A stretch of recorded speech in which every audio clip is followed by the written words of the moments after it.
오늘은 12월 25일 크리스마스입니다. 더군다나 잠깐 화이트 크리스마스의 기분도 느껴보았습니다. 크리스마스라는 말에 있어서 되게 사람들은요 두 가지 정도의 의미로 해석을 합니다. 하나는요 라틴어적인 해석입니다. 크리스투라는 단어는 라틴어 그리스도를, 마스라는 단어는요 라틴어로 모임을 의미합니다. 때문에 라틴어로 크리스마스라고 했을 때 예수 그리스도의 모임 혹은 예수 그리스도께 예배드리기 위해서 모인 사람들이라고 번역할 수 있을 것입니다. 또 하나는요 영어적인 해석입니다.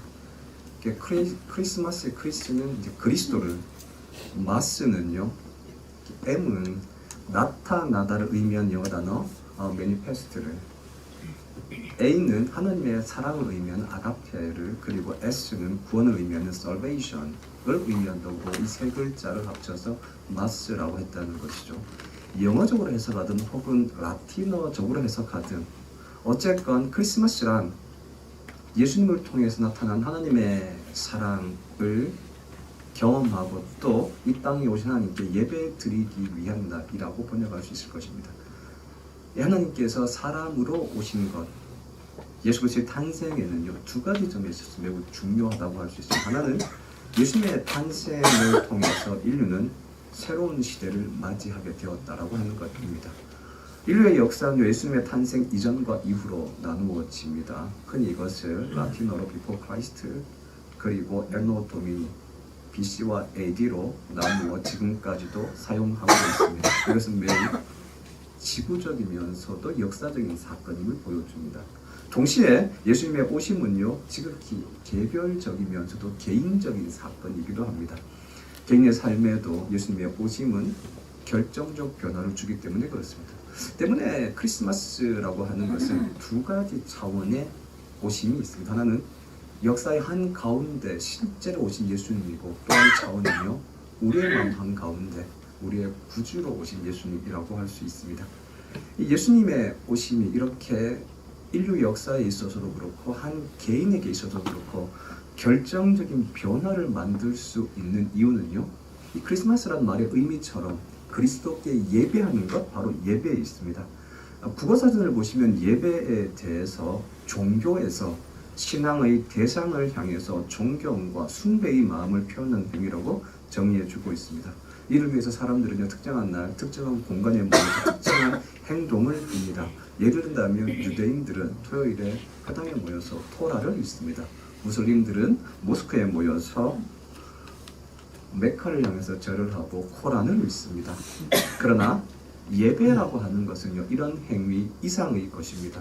모든 종교의 핵심은 예배라고 할 수 있는데 무엇을 예배하느냐에 따라서 어떠한 존재가 되는지가 결정되어지기 때문입니다. 예배는요 한두 번 말씀드렸던 것처럼 한문으로 예의의 자와 엎드릴 개자, 예의를 갖추어서 숭배의 대상을 향하여 절하는 것을 의미합니다. 이 절을 한다라고 하는 것은요 예배의 대상의 가르침에 절대적으로 따르겠다라고 하는 서약입니다. 때문에 어떤 존재를 향하여 절을 하느냐가 우리가 어떤 존재가 되는지를 결정한다고 할 수 있지 않겠습니까? 이 단어는 조금 더 헬라어로 보면 의미가 분명해집니다. 헬라어로 예배하다는 단어가 프로스퀴네오라는 단어를 씁니다. 이 단어는 뭐뭐를 향하여라는 전치사 프로와 사냥개를 의미하는 키온이 합쳐진 단어입니다. 이 사냥개가 주인을 향하여 절대적으로 충성하고 그의 말을 듣는 것처럼 동시에 이 개가 주인을 향해서 그의 손과 몸을 핥으면서 친밀함을 표현하는 것처럼 예배라고 하는 것은 자기가 신뢰하고 주인이라 여기는 대상을 향해서 전적으로 따르겠다라고 하는, 충성하겠다라고 하는 그러한 서약이라는 의미가 강하다라고 하는 것인데 이것을 프로스키네오, 예배라고 합니다. 때문에 어떠한 존재를 예배하느냐가 내가 어떠한 사람이 되느냐를 결정한다고 할 수 있습니다. 이 본문에서는요 예배라는 단어를 경배라고 표현하고 있습니다. 동시에 2장 1절부터 11절까지 조금 더 확대해서 보시면 그 본문에는요 동일한 날에 동일한 장소에서 동일한 예수님을 예배하고자 하는 두 부류의 사람들이 등장합니다. 이들의 모습 속에서 예수님을 예배한다는 것이 무엇을 의미하는지를 조금 나누어 보고자 합니다. 그것이 그리스도를 예배하기 위해서 모인 사람들의 모임이라는 의미의 크리스마스의 가장 중요한 의미가 되기 때문에 그렇습니다. 이 본문에서 유대인의 왕으로 나신 예수님을 경배하고자 왔다라고 고백하는 첫 번째 이 사람은요, 동방의 박사들이었습니다. 이들은 동방에서 예루살렘으로 와서 유대인의 왕으로 나신 이에게 경배하고자 한다고 말했습니다. 동방은요, 예루살렘에서 지리적으로 동쪽의 어떤 도시 혹은 나라를 의미합니다. 박사를 의미한 헬라어 단어는 마고스라는 단어입니다. 이 마고스는요, 점성술사 혹은 선견자 혹은 지혜자 등의 뜻이 있습니다. 이들은 별자리를 연구하여서 예언하기도 했고 또 별자리를 이용하여서 점을 치기도 했습니다. 고대 사회에서 박사들, 마고스들은 지식인의 역할을 하기도 했고 동시에 종교적인 예언자 역할도 했다라고 하는 것입니다. 이 마고스들이 별을 연구하던 어느 날 매우 강한 빛을 발하는 별을 발견하게 되어집니다. 본문은 그의 별, 즉 왕의 별을 발견했다라고 기록해주고 있습니다.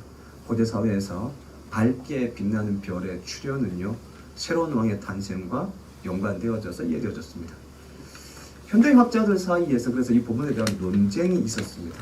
실제로 별이 밝게 빛났느냐 혹은 종교적인 표현이냐에 대해서 여러 논쟁이 있었습니다. 근간에 기독교인 천체 물리학자들이 재미있는 연구 결과를 발표했습니다.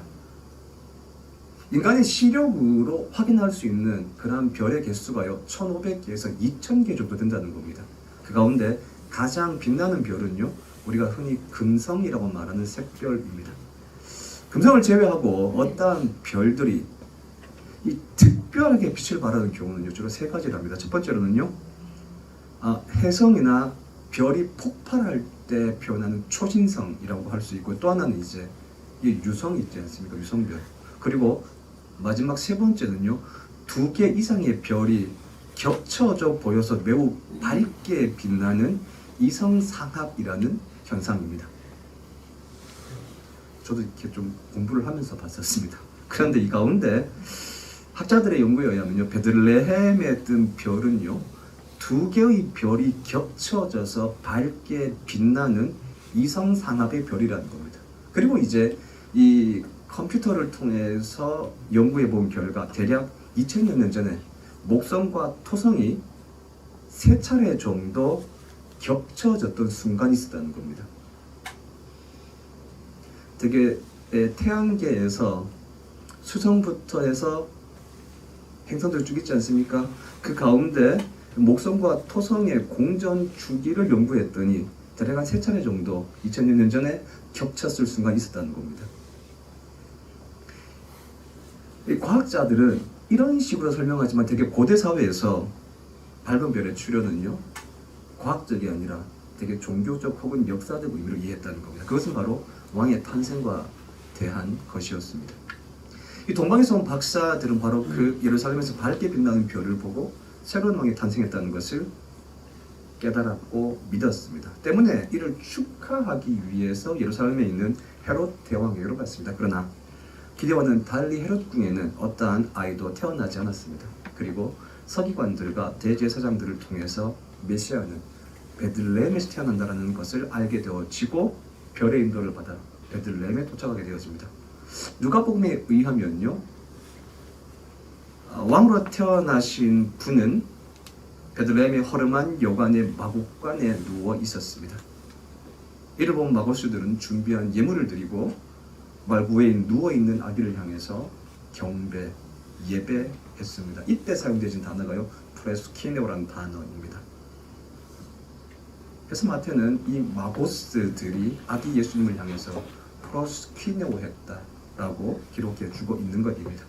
여러분, 마고스, 이 사람들은 학자였습니다. 소위 우리가 조금 비속어적으로 표현할 때 학자들 먹물이라고 표현하지 않습니까? 학자들의 가장 큰 특징은요, 학문적인 자부심에 있습니다. 이들은 자신들의 연구와 그 결과가 틀렸다라는 분명한 이유가 있어야만 자신들의 연구 결과를 돌이키는 사람들입니다.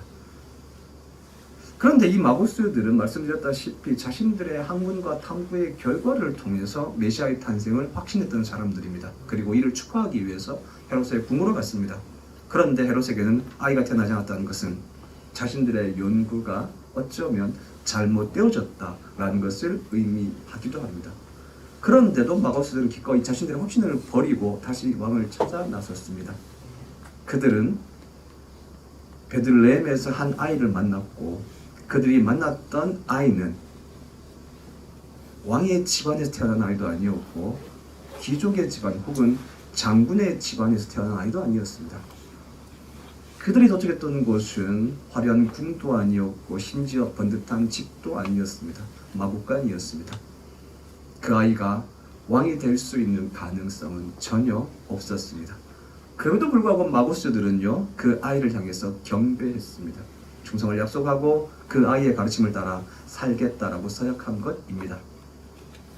그들이 예배한 대상은요, 화려한 보좌에 앉아있던 많은 힘을 가졌던 왕이 아니었습니다. 그들이 엎드려 경배한 예수님은 계시록이 증거하는 것처럼 화려한 보석으로 둘러싸여 있던 왕궁에 24장로들의 도열을 받고 천사들의 찬송 가운데 있는 영광 가운데 계셨던 그러한 왕이 아니었습니다.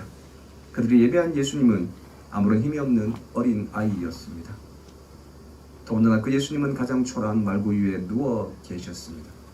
헤롯의 왕궁을 찾아갔던 자신들의 기대를 완전히 벗어난 존재였습니다. 그럼에도 불구하고 마고스들은 기꺼이 말구 위에 아기 예수님께 무릎을 꿇고 경배했습니다. 여러분, 이것이 예배입니다. 예배란 자신이 옳았음을 확인하거나 혹은 자신들의 욕망을 채우는 것이 아닙니다. 오히려 자신의 욕심과 뜻을 하나님 앞으로 내어놓고 하나님의 뜻으로 나아가는 과정입니다. 비록 그것이 나의 기대와는 전혀 다르다 할지라도 나의 뜻을 그분을 향하여 맞춰가는 과정, 바로 이것이 예배입니다. 그리고 이 예배의 의미가 아기께 경배하니라 라는 말에 담겨있는 의미입니다. 그 결과 마고스들은 이방인이었음에도 불구하고 최초로 예수님을 경배한 사람이 되었습니다. 두 번째 부류는요, 예루살렘 사람들과 헤롯입니다. 이들은 자신의 욕망을 예배하는 사람들이라고 할 수 있습니다. 메시아가 탄생했다는 소식에, 그렇지만 헤롯 궁에는 태어나지 않았다는 소식에 헤롯 왕은 물론이고 예루살렘에는 커다란 소동이 일어났습니다. 소동으로 의미하는 헬라어 타로소, 이 단어는요, 평정심을 잃게 하다 혹은 불안하게 하다 라는 의미가 있습니다. 예루살렘 사람들의 마음이 흔들린 이유는요, 그들이 기다리고 있던 메시아가 탄생했기 때문입니다. 유대인들은 자신들을 로마로부터 해방시켜줄 다윗과 같은 정치적 메시아를 기다리고 있었습니다. 메시아의 탄생의 소식은 이제 박해의 시대가 끝나고 하나님께서 이스라엘을 회복하여 주실 시간이 다가왔다라는 것을 의미했습니다. 때문에 예루살렘 사람들의 마음은 요동치기 시작했습니다. 그러나 예루살렘 사람들이 아기 예수님을 경배했다는 기록이 없습니다. 그들의 지도자는 예수님께서 메시아가 베들레헴에서 탄생했다는 사실을 정확히 알고 있는 사람들이었습니다. 그럼에도 불구하고 예수님의 탄생을 축하한 사람들은요, 동방의 박사들을 비롯하여 베들레헴에서 양을 치고 있던 목자들이었습니다. 예루살렘 사람들을 비롯하여 유대인들은 예수님께서 공생애를 시작하시고 십자가를 지시기 위해서 예루살렘으로 들어가셨을 때 예수님을 십자가에 못 박으라라고 외쳤던 사람들입니다. 유대인으로 대변되어지는 예루살렘 사람들은 예수님이 아니라 자신들의 희망을 예배했다고 할 수 있습니다. 때문에 예수님께서 자신들의 희망을 충족시켜 주는 동안에는 예수님을 찬양하고 호산나라고 외쳤지만 그 기대가 허물어지는 순간 여지없이 언제라도 십자가에 못 박아 버리라고 외치는 사람들이었습니다. 이 점에서 예루살렘 사람들은 자신의 욕망을 위해서 언제라도 예배의 대상을 바꾸는 사람들을 상징한다고 할 수 있습니다. 이러한 특징은요, 헤롯을 보면 조금 더 분명해집니다. 예루살렘 사람들의 마음이 기대감으로 요동치고 있을 그때 헤롯 대왕의 마음은 불안감으로 가득했습니다. 헤롯은 매우 노회한 정치인이었습니다. 때문에 유대인들은 언제라도 자신들의 욕구를 충족시켜 준다면 그들을 향하여 돌아설 것이라는 걸 잘 알고 있었습니다. 헤롯의 이런 마음의 기저에는요, 헤롯의 출신 성분이 자리 잡고 있습니다. 헤롯 대왕은 에서의 후손으로서 에돔 사람입니다. 그의 아버지 안티파테르는 에돔의 유력한 사람으로서 로마의 권력에 아부하고 기생해서 유대의 총독이 되었습니다. 그의 아버지 안티파테르가 죽자 아들 헤롯은요, 아버지를 이어서 유다를 다스리게 되었습니다. 헤롯 역시 아버지의 정치적인 감각을 고스란히 물려받았습니다.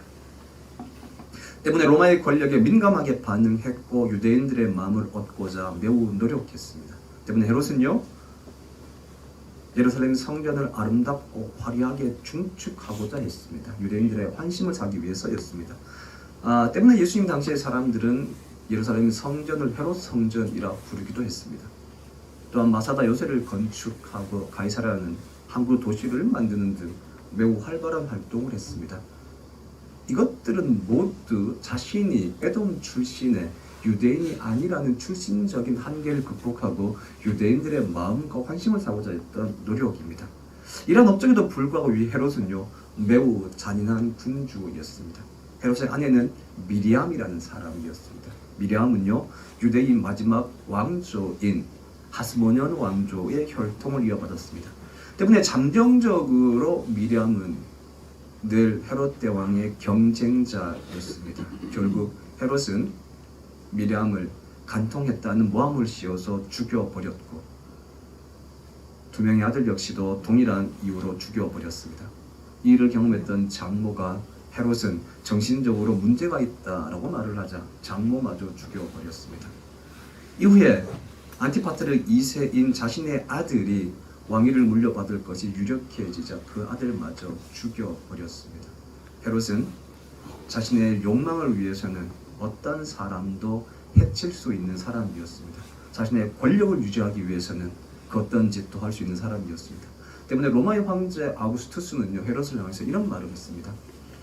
헤롯의 아들이 되느니 헤롯의 돼지가 되는 게 낫다. 돼지는 잡아먹지 않기 때문이다. 유대인이건 에돔인이건 돼지는 먹지 않지 않습니까? 돼지가 낫다는 겁니다. 이런 헤롯이 동방의 박사들의 방문을 받고 이렇게 말을 합니다. 나도 가서 그에게 경배하게 하라. 프로스퀴네오하게 하라. 그러나 그가 사용했던 경배의 단어는요, 완벽하게 달랐습니다. 헤롯은 정치적인 욕망을 이루기 위해서 유다의 총독으로서 권력을 유지하기 위해서 살았던 사람입니다.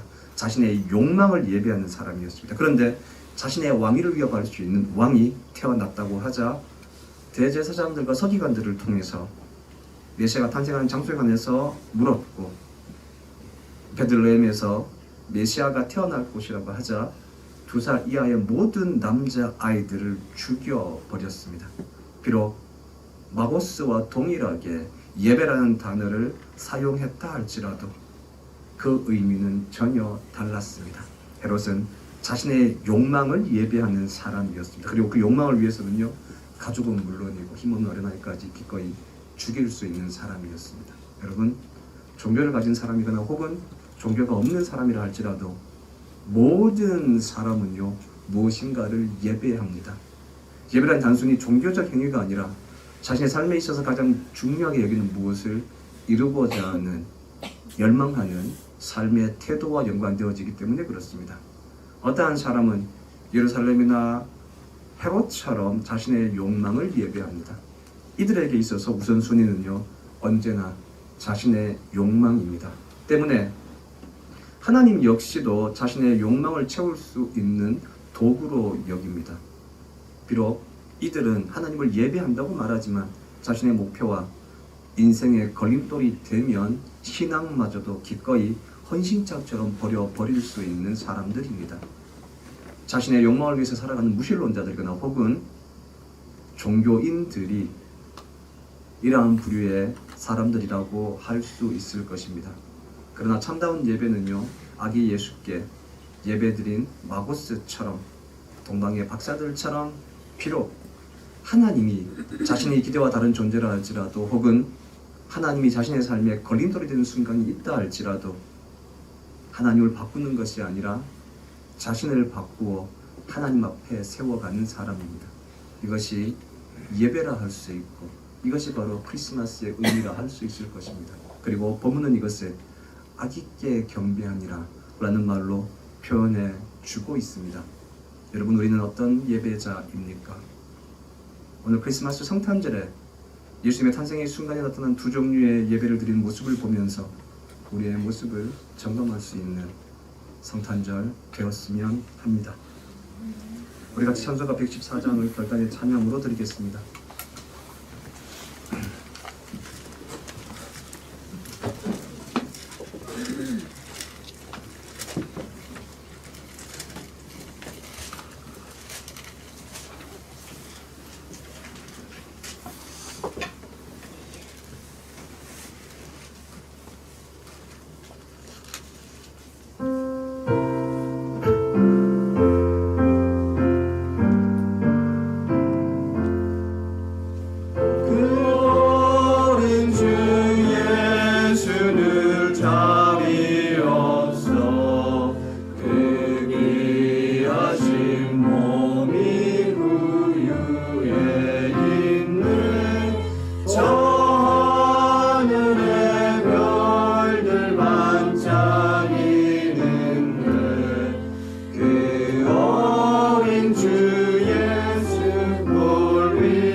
기도하겠습니다. 아기 예수께 엎드려 경배한 동방의 박사들처럼 때로는 우리의 기도와 다른 예수님이 우리 앞에 계시다 할지라도 언제나 하나님을 향해 무릎 꿇어 예배드린 우리의 모습이 되게 하여 주시옵소서.